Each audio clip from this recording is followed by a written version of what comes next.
And just one more question before I let you go, because I know you actually have work to get done, man, outside of just shooting the shit with me here. So, with the growth of MMA, like PFL, Bellator, all these other organizations, and all the subsidiaries, smaller organizations, there's a lot of people that are, either in college or they're working on getting their MMA grit together so they can be the next Jon Anik. Because at some point, Jon Anik's going to want to retire and spend time with his family. There's going to be a spot there for the next person. What are some advice tidbits that you'd give someone who's looking to get into the broadcasting space?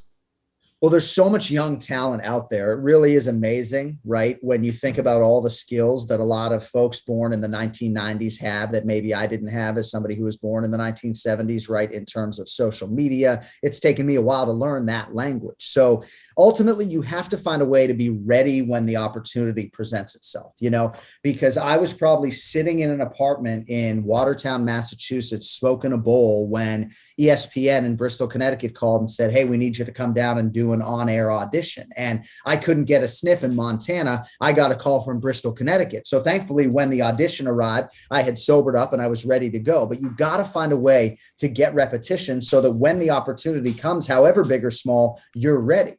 So you got to push out content, even if your mom's the only one listening. And that means weekly, that means daily, whatever it is. If you want to be in the podcast space, you need to start doing a podcast every week, whether people are listening or not. And if you want to call fights, there are ways to practice those skills, even though it's not ideal to mute the television and do it that way. There are ways to practice those skills. There are a lot of local shows, MMA shows that don't even have commentary. If you can find a connection with a promoter, bring your own equipment, maybe there's a way to get a play-by-play repetition. So try to find a way to get reps so that when your opportunities come, you'll be ready, because I don't know, man, I sent out 300 demos, 300. I got 2 bites, if I didn't get those 2 bites, who knows what I'd be doing. So try to be ready, because you never know when it's coming.